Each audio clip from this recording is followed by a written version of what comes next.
Good morning again, Baltimore. This is Robert Dashiell with my co-host and good friend Hassan Barnes. We're both attorneys here in Baltimore, and this is another edition of the Board Watch. And hopefully, we're getting better as we get better at producing this program. The Board Watch, as you know, is our effort to keep you, the public, informed about what transpires at the Baltimore City Board of Estimates, particularly as it relates to the award of contracts and other financial assistance that's approved by the board for various purposes. We encourage you to tune in to regular meetings of the Board of Estimates, which of course you can view on the city's TV, Charm TV, channel 25, and you can also listen in via WebEx by dialing 408-418-9388. The access code is 2341-480-8922. Now, if you didn't get that, just go on your internet and go to the website of the Baltimore City Comptroller's office, where Comptroller Henry provides all of that information. And he also provides a summary of the transactions which he believes are most interesting for upcoming board meetings. And this morning, in fact, we're going to be talking about some items of interest that appear on the agenda for the board's meeting on next Wednesday, February 19th, 2025. From that agenda, I want to invite your attention to an item under the director under the finance department. You may or may not be able to see that the document that we're trying to share with you is from the summary provided by Comptroller Henry. You'll recognize his photograph, of course. But the item deals with this matter called a payment in lieu of taxes. A payment in lieu of taxes. So I want to explain to you what that means and the potential impact that has on the taxpayers of Baltimore City. A payment in lieu of taxes, quite simply, is an agreement between the city and a property owner that reduces the amount of real property taxes that they otherwise would be obligated to pay. For example, if based upon your property values, your taxes would ordinarily be $1,000 a year, under a payment in lieu of taxes agreement, a negotiated amount could be arrived at for significantly less than that. You could pay half of that or a quarter of that. Now, the rationale for authorizing or approving those reductions is that there's a public benefit derived from the use of the property. In some cases, that public benefit is related to affordable housing. The project, indeed, on the agenda for next week involves 68 units of new housing in a part of the city where a significant number of those new housing units are reserved for low-income individuals. And that what that means is it's reserved for people whose annual income, for households where the annual income is less than 50% of the median income for that area.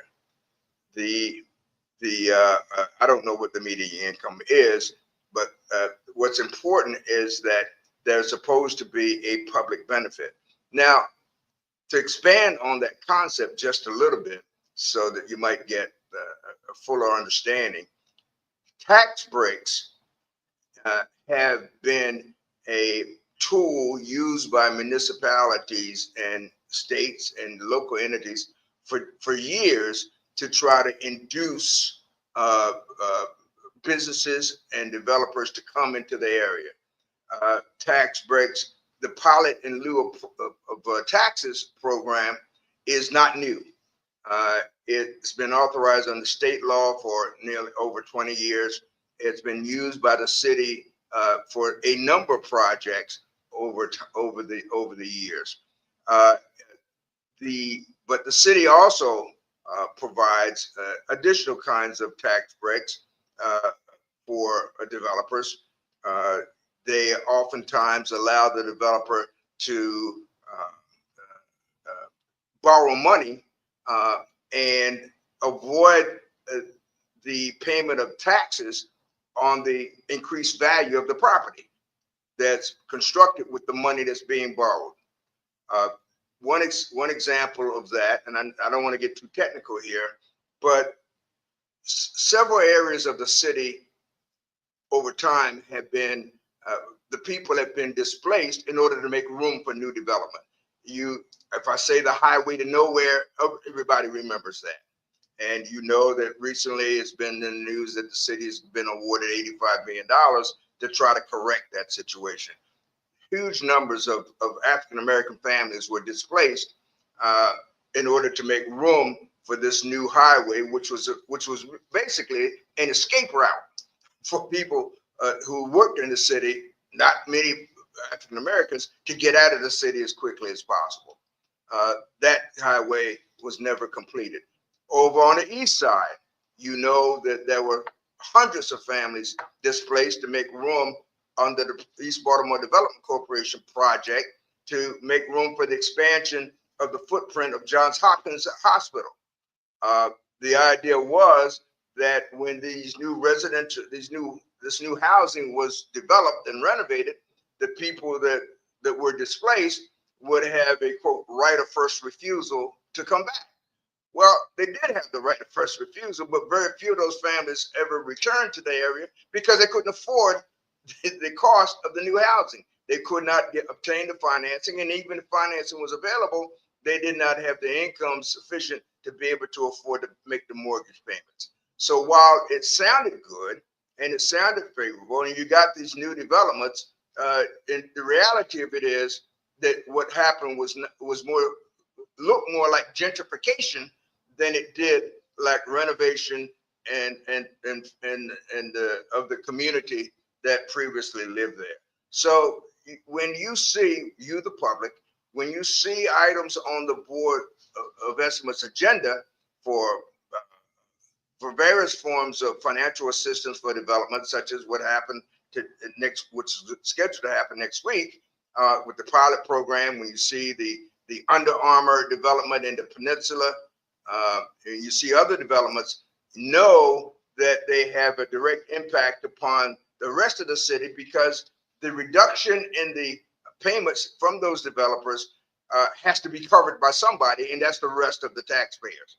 In addition to that, you should understand that there's a connection between what is lost in taxes and the contribution from the state for education. The state's contribution to public education system in Baltimore City is in relation to what the city is supposed to collect from real property taxes.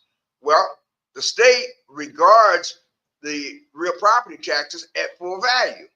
They don't take into account the reduction in taxes that could result from, for example, a payment in lieu of taxes. So the state will calculate its contribution to the city based upon the full taxes that the city is supposed to be collecting at times when the city is really not collecting that money at all. What does that mean? That results in a systemic structural deficit in education funding. That deficit accumulates and rolls over from year to year until it's finally filled by additional revenues from some source, either from the state or some adjustment in the local budget. I'm not trying to give you a lesson in government finance, but it's important that you understand. I think it's important that you understand exactly how sometimes taxpayer dollars are allocated and to what end. Unfortunately, with respect to economic development, the promise most often is more jobs. You remember, again, and I turn the mic over to my colleague, Hassan in just a moment, but you remember several years ago when the city was competing for a new Amazon distribution center. I think that occurred under the administration of former Mayor Catherine Pugh. And I remember saying to Mayor Pugh at the time, if it was her, I could be wrong about who the mayor was, but I remember saying that, we really shouldn't be, the city shouldn't be competing for jobs that don't pay the employees enough money to support their families. The city, in my view at least, didn't need any more low-income jobs. What we needed was jobs where people could earn enough money to support their families, and where the family could function as a type of unit that we know was supportive and nurturing of raising children, of commitment to the various facilities and institutions that were necessary to maintain the family as we believe it should be maintained. And so in low-income jobs paying minimum wages don't do that. And so you should not exacerbate the problem by giving away taxpayer money to support the development of a facility that doesn't in fact derive the benefits. And in other cases, of course, the jobs never materialize anyway in other development activities that the city has financed under several administrations. Hassan, why don't you come in here? I don't want to hog. Well, no, so it's a good point. You mentioned the pilot program the city has going forward, and I was trying to see exactly, and it's never clear to me how much money we're talking about the party saving in taxes. So reviewing the document from the agenda, it seems like they're approving a bond. Well, they may approve. We'll see at the next meeting. They may approve a bond loan tax exempt for $9.2 million for a 40-year term. They also, on that same amount, or the same loan, is for another loan for $3.65 million for a 30-year loan. I don't think it's unreasonable for a municipality to give incentives for developers to develop in a certain area, especially when there's an issue of affordable housing. Baltimore City is an urban city, and it has a large population that are below the poverty line, as well as our families who are working class families, but have a hard time having the means to pay for exorbitant rents. So the idea is someone coming in, but I like transparency. So we're saying we're giving a pilot program in play for a developer to not pay taxes. I want to know every dollar they're not paying, because there is some concern that when you deviate dollars from taxes, you have to find other places to make it up. Right. And as we see in Baltimore, I live in Baltimore. I'm a homeowner in Baltimore. Baltimore has pretty high taxes for homeowners compared to other counties. They do that because they're making up the difference for a lack of housing, lack of home ownership in Baltimore, but other ways they need to bring money in. So we're giving people a thank you, so to speak, and say, we'll give you a pilot program, we'll give you a 40 years bond loan, and you'll be exempt from certain taxes. We should know how much it is. Not we, me, and you and I as lawyers. Right. The citizens of Baltimore should have ideas to how much it is. Certainly the Board of Estimates can make a decision and determination as to what they think is reasonable, but it should be more transparent. Now, what happens is, and you mentioned the roads to nowhere, oftentimes we have these grandiose plans for development and they don't come to fruition. So money is doled out, resources doled out, and we assume we're providing support and nothing happens. So we spend millions and millions on planning, millions and millions on development. Everyone makes a dollar, but the residents in the city are the ones that lose out. And they're the ones that go without. They're the ones who are tax base have to increase, or they have to find more ways to tax. And they're the ones who, when they fall through, don't get the benefit of what they thought. You mentioned Under Armour in the Peninsula. I recall when they was going through the bond bills, and some people in the city were flabbergasted based on the numbers. Right. They couldn't comprehend and understand the sheer scale of the project and why we were doing the bond, even what a bond bill meant. Right. The Board of Estimates in the city didn't explain to the population, hey, this is how this works. We're going to do this for some kind of gain on the back end. Now, have you seen on the peninsula, they've developed the area, drive past there, but it's empty. You can go over there and there's nothing there. The reality, Under Armour has seen setbacks since that bond bill has come, and their stock price has collapsed.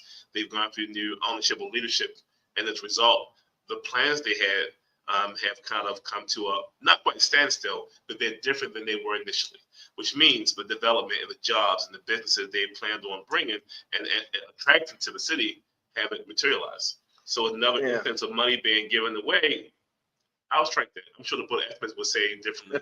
There's a difference between us doing bond bills and giving tax incentives, and we haven't been able to realize the benefit of that for the citizens of Baltimore. And there had to be a way to I would either claw back some tax benefits or reassess, but we can't go project after project and actually not get the benefit that we intended. The citizens of Baltimore can ill afford to lose a tax base for a flat fancy, right? We can't just say we're going to do it and nothing happens. Right. Well, the taxpayers are picking up the bill on a number of projects. Most notably, of course, is the Hilton Hotel, part of the convention center. Yeah. Where the taxpayers are picking up the bill for that. The several of these programs, in many cases, that the financial assistance is supposed to be made available on a but-for basis. In other words, the developer has convinced the city officials, government officials, that but-for, without the financial assistance provided by the city or through other government agencies, the project can't go forward or wouldn't go forward, and that the potential benefit to the city outweighs whatever losses may accrue in other areas. But the reality of it is that in many cases, as you point out, the benefits never really materialize. We never really get the job. The projects really never completed. Look at the Popperton project, where LaSite from New York, the developer, has had control of that site, displaced hundreds of families from the Popperton area. And for the last 20 years, they've built one building. And now now one of the investors has really been authorized by the court to take over the project. The problem is these are workarounds. A subsidy is fine. I mean, people need housing, people need to be able to, but to provide a government subsidy is not the appropriate remedy. Is no remedy for the fact that the individuals lack self-dependence because they can't earn enough or don't earn or unable to earn enough revenue to support their families. It's okay to provide a subsidy. It's okay to provide fish to people who are hungry, but it's always been better to teach them how to fish for themselves. It's always been better to have independence, the kind of independence that comes from being able to go on a place of employment and earn enough money to support your family. In Baltimore City, I think that translates to about equivalent to $25 an hour. Well, so then if you can do the math, if you're competing for new jobs that only pay 12 or 13, then you're starting out with a deficit. You're starting out with a situation where a subsidy of some sort is going to have to be provided. Now, you may say that, well, you're better than you were, but I like to use metaphorically the example. I'm 15 feet from shore and drowning, and you throw me a 10-foot rope. You feel great about that. You've helped, but the only reason why you feel good is that you never turn around and witness the fact that I'm still drowning. The rope is 5 feet too short. So all that happens is, the government officials and politicians feel good and they take credit for accomplishments, but at the ground level, at ground zero, very few people are assisted in a way where they can't control their own destiny. They continue to require some sort of subsidy, which, as we know now, can change with whoever is occupying whatever political office at that particular time. So, and when people have to live under circumstances where they can't control, they don't believe they have control over their own destinies, that affects their hope, that affects their ambition, that affects their commitment, that affects their drive, that results in anxiety, depression, and all kinds of, I think, I'm not a psychiatrist, but all kinds of problems that are manifested in other ways, substance abuse and other things. And so the fact that we cannot have an economic system, I don't think, where hardworking people can't support their families in spite of their hard work. So for me, and I don't mind subsidies, because we give subsidies to the people who have less, and we certainly give it to the people who have more. All examples you have are huge corporations or companies that give tremendous subsidies. And for all our small businesses out there, I'm sure you see that with some level of envy. Most small businesses, whether contract or otherwise, aren't able to access those kind of subsidies, right? We hear about huge companies like Under Armour getting bond bills and getting subsidies to build their businesses, and smaller businesses can't. For me, the issue is I'm not sure of the citizens of Baltimore, and it's not only Baltimore, this is around Right. the country. Municipalities use these programs to draw in business and have infrastructure built. I'm always wondering why we can't have studies done in real time as to what will be the actual financial benefit for the citizens of the region if this happens. So if Under Armour was able to get the bond bill and they were able to grow the way they projected, how much more money were they to bring to the city of Baltimore and the state of Maryland? And that part wasn't sure. I feel like they throw numbers out there, some high numbers, but they're not really they're not drilled down to any really factual basis. They're proposal and projections, which we never meet. Even the project you talked about for public, I'm just wondering why can't there be in transparency one clear numbers as to if we give these companies and businesses tax breaks, here's the exact number of dollars we're not getting in taxes from them, and as a result, we project this will be the total benefit to the community financially in real dollars, not projected like, oh, if this happened, if that happened, if that happened, if that happened, we'll get money in. What is the base amount, the least amount we can see as return? No, it may be the least amount, it may be nothing. And the best amount may be $100 million. We should know as citizens of the city what the numbers are. We still may say is that we want to go forward and we want to do it, even though the actual downside is so high. Transparency to me is how you make sure things go forward. It's also how you learn in the future. So we've done 15 deals in the past, and each one of them we had a projection of between $0 to $100 million in revenue for the city, and each one of them brought $0 in. It will give you perspective when you vote for new projects as to whether it's reasonable to continue with those pilot programs or those payment in lieu programs, or whether we want to do a different way. I think when you're in government, you have businesses coming in, you have the ability to be flexible in how you do packages to support them, and having the knowledge of how prior deals went in much more granular ways gives you more perspective and more ability to negotiate and determine how you want to move forward with your packages. Well, that's true. And the problem is reconciling the life cycle of the project with the term of the politicians who are in office when the project is considered for approval. In many projects, in fact, in most, they evolve. They're not overnight. When you're building a new factory or a new manufacturing facility, or you're providing new housing that's going to be subsidized, the benefits are by necessity, if they're to come at all, accrue over an extended period of time. They're not there in a week. They're cumulative. In many cases, they accumulate over many, many, many years beyond the term of the politicians who approved them initially. Well, when new politicians come in, they don't want to say that I'm here to ensure that a deal that somebody else approved happens the way it's supposed to happen. Every politician says, I'm bringing something new. I'm bringing a new idea or a new project. So there's a gap.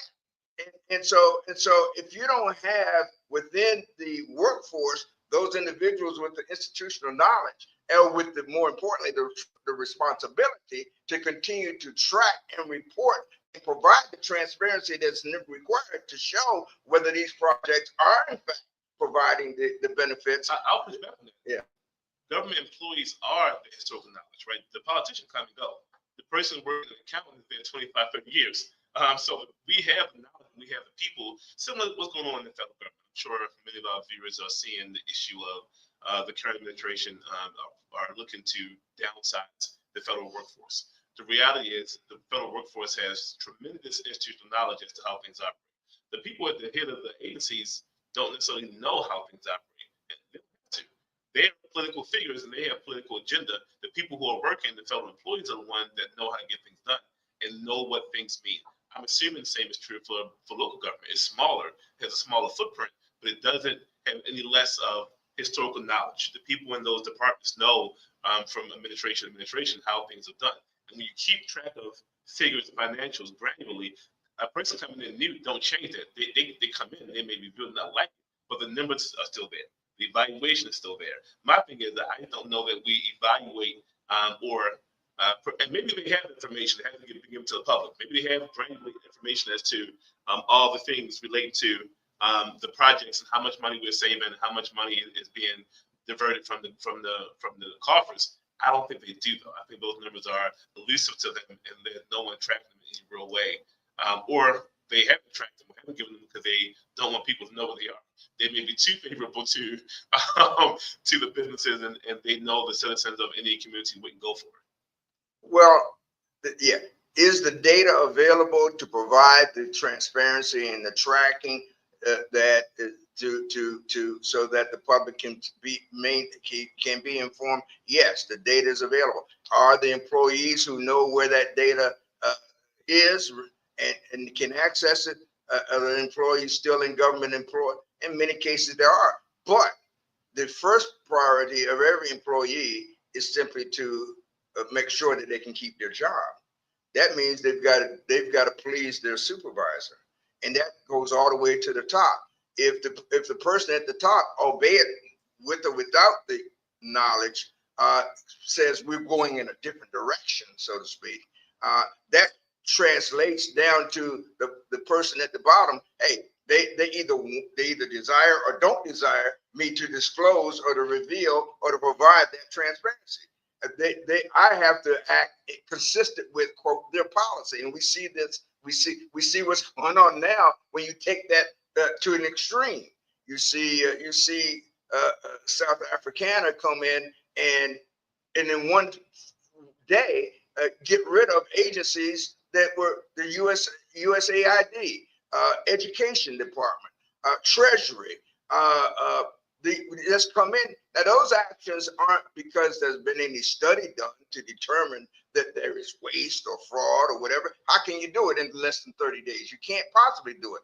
Those people are being riffed and let go, and the agency shut down solely for the purpose of making sure that the people who are there that remain have beliefs and are intended and understand that they have to act solely in accordance with the political objectives and desires and policies of the guy at the top.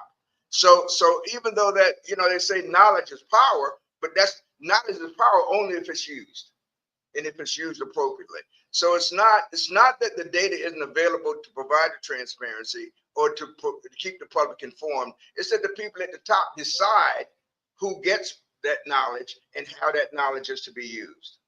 I guess the main thing is, so you and I are both attorneys, and we have clients who are in business, and we deal with business ourselves. Most average citizen don't have the same level of education and don't have the same access to the information that we're talking about.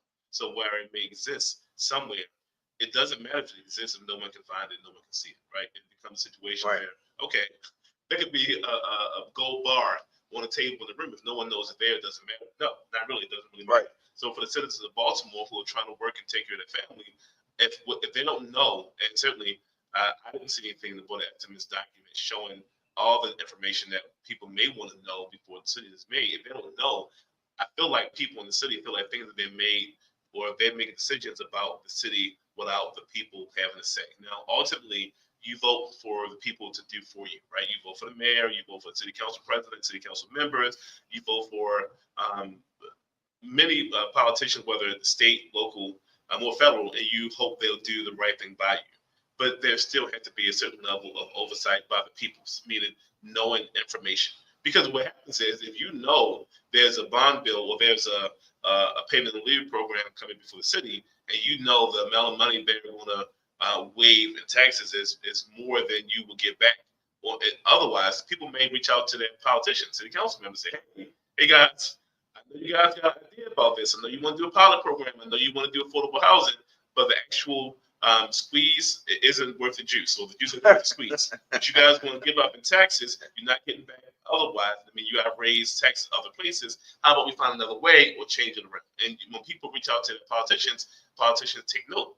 If no one reaches out, because no one knows about it, and no one has any idea about it, it's a problem. The city does a good job with being open and transparent during their meetings, if you know those meetings exist. And hence we have this show for you guys to talk about the Board of Estimates. Many people in the city have no idea the Board of Estimates exists. They have no idea that you can watch the Board of Estimates on YouTube, on their own channel. You can go in person. Most people in the city don't know that. So one of the things we do here, our goal is to bring information so regular citizens can have ideas to how government operates in a much more tangible way. You shouldn't have to have a bunch of degrees and to know how your government operates. It should be so simple. You could be in middle school and know how government works. It shouldn't be complicated. Yeah, well, you're right, because the fact of the matter is, it got the success of the people who are in government uh, in large part depends upon the people who put them there having faith that they will do the right thing. Now, that doesn't mean that every decision made that you'll agree with. You've got to part of being a participatory government is that you have to be willing to. You have to acknowledge the fact that the people in power may make decisions that you don't necessarily agree with, but you have to have enough faith and trust in them to accept that. That's what happens. That you know, you're not. I don't know of anyone who goes through life and every decision that has been made by others, or even sometimes by your own decisions, ultimately are for your benefit, or you perceive to be for your benefit. But you've got to have enough faith. And how do you? And in order, but that faith and trust has to be earned by the individuals who are in power. One of the ways that it has to be earned is that you've got to be open and transparent about what you're doing, and more importantly, or as importantly, you got to be open and transparent about why you're doing it and who's going to benefit from it. And so I often say that, you know, when politicians talk about the citizens, that there's a particular group of citizens that they're talking about at a particular time. They're never talking about everybody. They're only talking about the citizens who have impact upon the issue that's under discussion that time, and they're only focusing upon that group within that number that actually they perceive to be supportive of them politically, holding office or returning to office. So making sure that you're in the number, making sure that you are included in that group, it is imperative that you know what's going on. How you do that? How you make sure? How do citizens make sure they're in the group that they are talking to or being talked to by politicians? Well, you know, there's no shortcuts, unfortunately, Hassan. You know, you've got to we have a responsibility as citizens to utilize whatever tools are available to obtain that knowledge. You know, we can't. It's not going to be spoon fed. You're not going to get a newsletter in the mail that tells you everything that you need to do, and you're certainly not going to read it in the Sun papers or even in the Banner or Baltimore Times or any of the other publications. You've got to get up off the couch and you've got to go and do your own investigation. You've got to do your own research. You've got to make sure that you are as informed as you can be based upon the resources that are available. You can't sit back and expect somebody to give you a private briefing on a daily basis or weekly basis. Our job here that we try to fulfill is to bring some level of information and clarity to the operations of the most important agency in the city of Baltimore, which is the Board of Estimates, because they control the fiscal policy and the use of taxpayer money for everything that happens within the city. It meets every 2 weeks, as you know. It used to meet weekly, but it meets every 2 weeks. And in those bi-weekly meetings, they make hundreds of decisions. The agenda, in most cases, is well over 200 pages long. There's no way we, in an hour's time, are ever going to be able to inform the public of every item that's on that agenda, and no one could. We tell you where it is. We tell you how to access it. We try to point out the few things that are important. We try to explain some principles that we think you might be useful, that might be useful in your understanding. But the bottom line is you got to do it for yourself.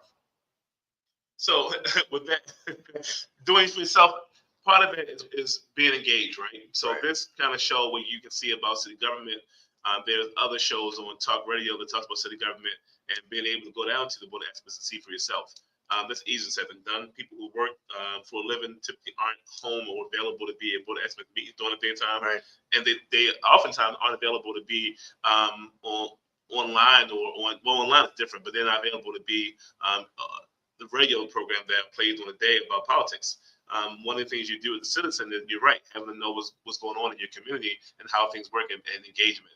I'm a huge proponent for civic engagement at all levels. I don't care whether it's a school board, I don't care whether it's a local city council, I don't care if it's neighborhood associations.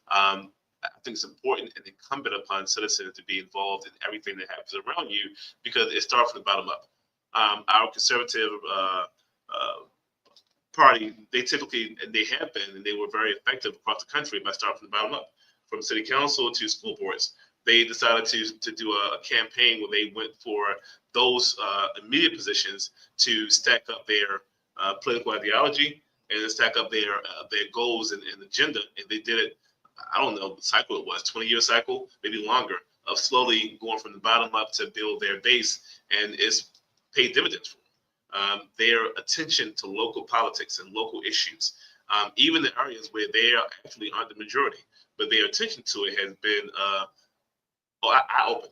And whether, and certainly in places like Baltimore, and I'm a Baltimorean, Baltimore is entrenched with the Democratic Party. Most people here are liberal, most people here are Democrats, but many places around the country is not as entrenched. It's much more evenly separated, and even if it tends to be liberal, other parties can come in and push and push and push. The fact that Baltimore is primarily Democratic doesn't mean the citizenry shouldn't be pushing. There still should be a need and desire for you to start from the base up to see what goes on in the community, whether it's school board, whether it's city council, whether it's county council, in terms of other places around the state. There has to be understanding as to what's going on, because the reality is government is in multiple sections. It's not like, oh, the government is one thing, is one monolith. No, the government is broken down based on what sphere you're talking about. The education department has totally different agenda than the public service department, even though their works affect people who live in the community.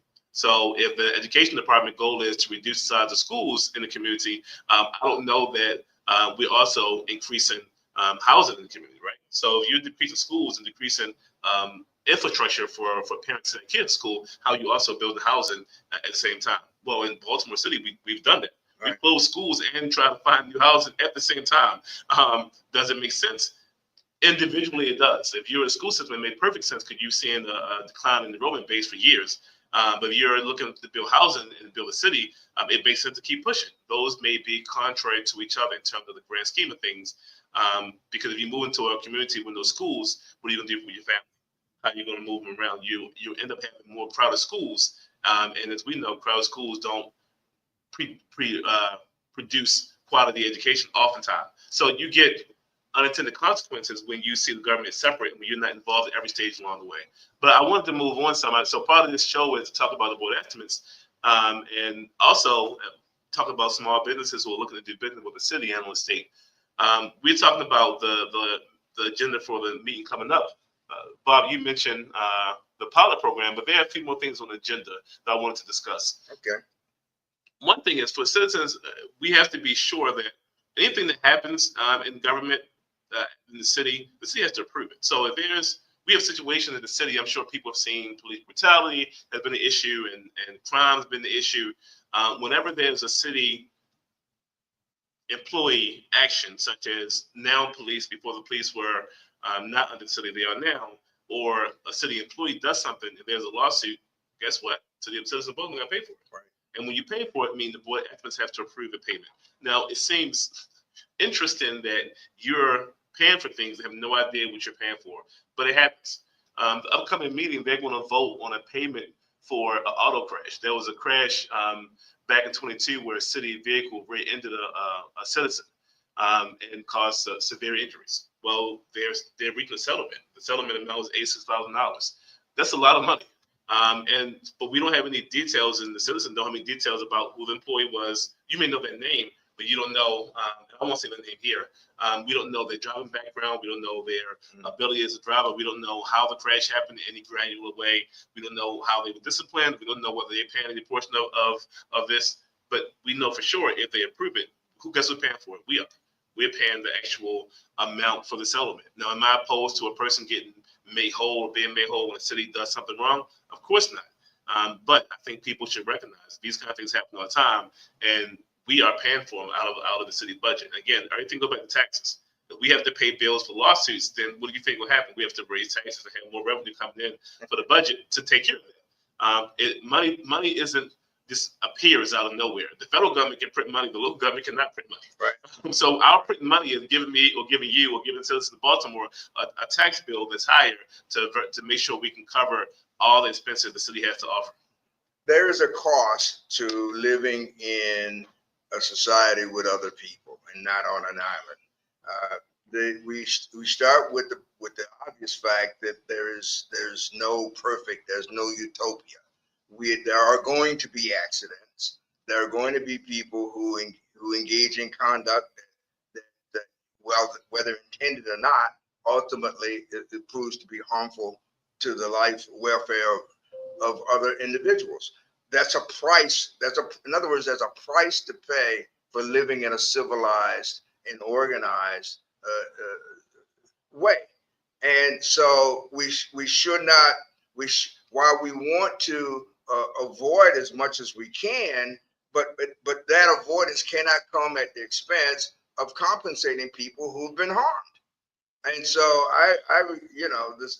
sometimes people in government, as though the government is separate and apart from the people that they're there to serve. We want to save the government money. Well, that's fine if you weren't the person that lost their leg. If you weren't the victim of the police brutality. If it wasn't your house or your building that was flooded by raw sewage because the government did not maintain the sewer lines that were constructed over 200 years ago. It's fine as long as it doesn't affect you. But as a collective, we have to understand and we have to remember the fact that what affects somebody else also affects us, because in a blink of an eye we could change positions. In a blink of an eye we could be the one that lost a leg. In a blink of an eye we could be the owner of the property that was destroyed by a flood of raw sewage. So we can't be so individualized that we forget about our responsibility to the group. And part of our responsibility to the group is to help keep the group intact and to move forward in spite of our own humanity, in spite of the fact that we do make mistakes, in spite of the fact that there are some losses that, whether avoidable or not, are going to occur. Now, the government the people in charge do have the responsibility to minimize those events. We want to hire people who have requisite skills, and contrary to what is being promoted now in the many airways, the people who came in who were hired because of prior discrimination are not not those who lack the qualifications and skills to do the job. They're the ones who didn't have the job because they were unlawfully discriminated against. That's the so-called DEI program.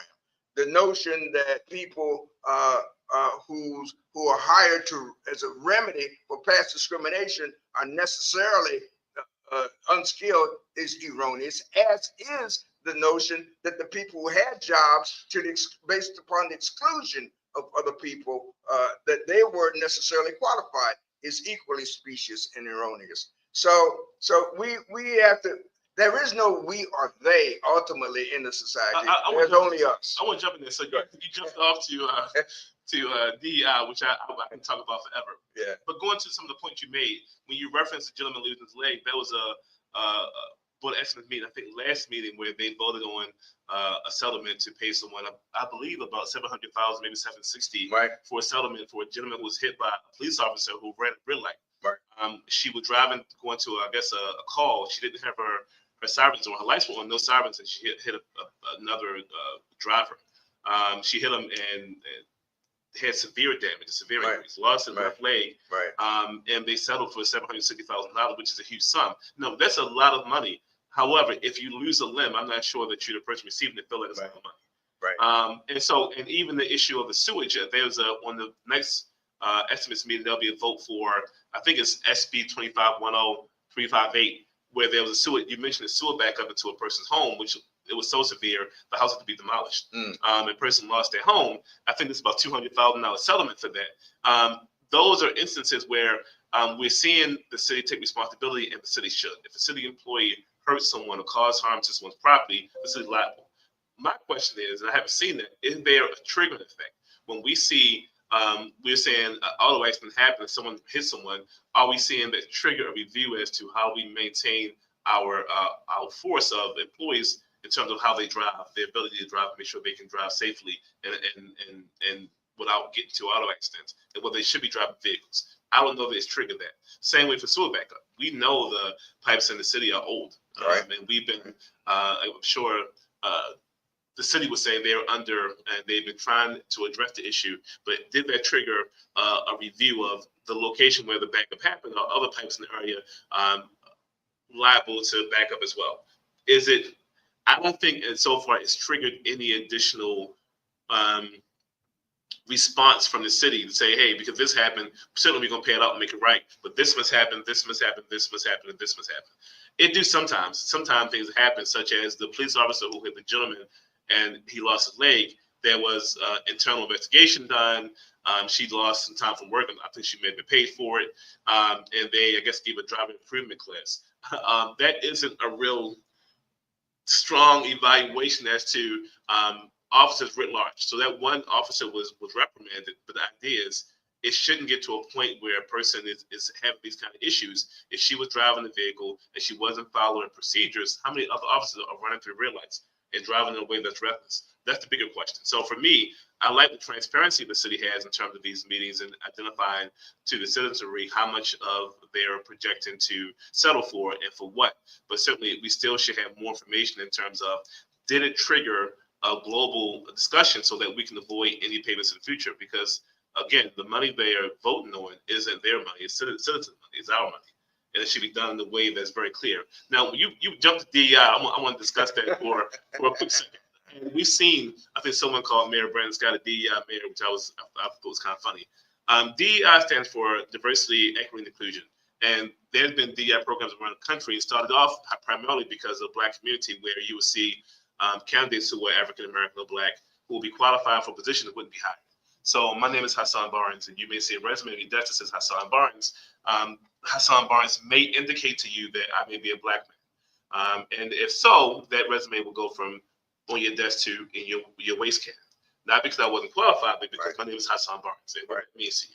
Right. So we started doing a program for diversity, equity, and inclusion because we saw places and communities where it was diverse, but the workforce was not diverse. Right. We saw communities where we had a record of how many people went to college, how many people got degrees of different races, and when we saw the workforce, it didn't match. A lot of people went to high school, how many people were in training programs and got in the unions, and the race didn't match. So they started putting programs in place. No. This is clear indication that it's not numerically possible to have a workforce that's predominantly white when the applicant pool is primarily Black. Right. Numerically, it doesn't suss out. It doesn't make sense. So we're putting things in place to say, hey, hold up, you must have people from different backgrounds in those workforces because they should be there based on the sheer numbers, not based on anything else, based on the sheer numbers, and they're qualified to be there. Right. We've seen recently they've used the word DEI or diversity, equity, and inclusion to mean Black, which has been funny to me. Quite often, DEI has not been Black. It's meant people other than Black. It may mean white women. It may mean veterans. It may mean people with disabilities. Right. It may mean Black, but it may not. But it never has meant unqualified or not suitable or not appropriate. Right. It's only ever been, I've seen, people who have been qualified but wouldn't be hired otherwise because of who they are. Veterans have a hard time coming back from military service and getting employment. Oftentimes they're overly qualified. Right. But the reason the federal government has had a preference for veterans for years because they recognize in the veteran community they can't find employment after coming home from tour, whether it's in theater for a war or just being stationed out of the country. They come home and no one wants to hire them. So guess what? The government will hire them because they're qualified. That's what government should be doing. Yeah. That's part of the purpose of government. And as far as saying DEI and we don't want DEI people and they use it for a slur or to reference, and they reference Mayor Brandon Scott being DEI, I found it funny because yes, he's a Black man and he's in a Black city. Most people vote for him will be Black. DEI suggests that he's hired because he's Black. Rather, he was voted in office as an elected official. So they use it and they throw it around to demean people and to embarrass people and humiliate people. It's clear to me, DEI, and I'll say to the audience, it doesn't stand for not qualified. It's only a situation where, unfortunately, in this country, we have a history of discrimination and prejudice against certain populations, whether it be and primarily African American. That's been the history of it. Other groups have seen it as well, but African American in this country since slavery has bore the brunt of it. If no matter what you do, no matter how much education you get, experience you get, they won't hire you. What do you do next? So if you're getting rid of DEI and say we're not going to consider a person's race, you'll go back to a time when we weren't hired for anything. We can have all the education in the world, weren't hired. Even my experience is even now. I have many colleagues and friends who are highly educated and highly credentialed and still have a hard time finding employment. Right. I tell a story of a close friend of mine. He works at HVAC, and he went to a job and he had his degree, had experience, was a veteran as well, and did all kind of work. And people thought he came in because he was black versus him being the most qualified person there. And when he went there to the job, the people who questioned him, he was more qualified than they were. Right. And they questioned him as if it was an affront to them for him being there, even though if you went based on, as the people say, meritocracy, he should be there. The phrase meritocracy, I feel like, has been used in tandem with DEI to give the impression that people should be hired based on their merit, not based on their race. When the reality is, when you get rid of a desire to bring diversity in, people are never hired based on their merit. They always hired based on some other factors. It may not be race, but it may be. So the fact that you hire someone is that you guys went to the same country club. That's based on race. There's a good chance that you both are the same race. If you hire someone based on their family being good people, as you would say, that's typically based on race. You don't say race, but it's a precursor for race. If you hire someone because you're doing a favor for another employee or a politician, it's typically based on race. We're seeing, in addition to DEI, we're seeing universities pull back on, as they say, bringing blacks in, affirmative action, bringing blacks in who otherwise wouldn't be there. You never hear them say unqualified. So they say wouldn't be there. It doesn't mean they're not qualified to be there. However, we do see people getting in the same schools who aren't black. People like Jared Kushner, they talk about Jared Kushner openly, so I would discuss it openly as well, about him going to Harvard, about some of his family donating money to the school, and him getting in. No one's critical of him for that, and he's had a fantastic career after leaving college. He's made more money than any black person will see in their lifetime, and no one ever criticizes him or his family for him going to Harvard. In fact, it seemed like a good idea. It seemed like it makes sense. I have a small son. If I can pay for a building, he goes to one of the best schools in the world, and it can raise the family profile and wealth the way Jared has done. Look, it makes sense. It makes sense. I mean, some things change and some things don't. He who pays the piper calls the tune, right? And all of these things, affirmative action was not a program that was created for black people. DEI didn't originate as primarily to benefit black people.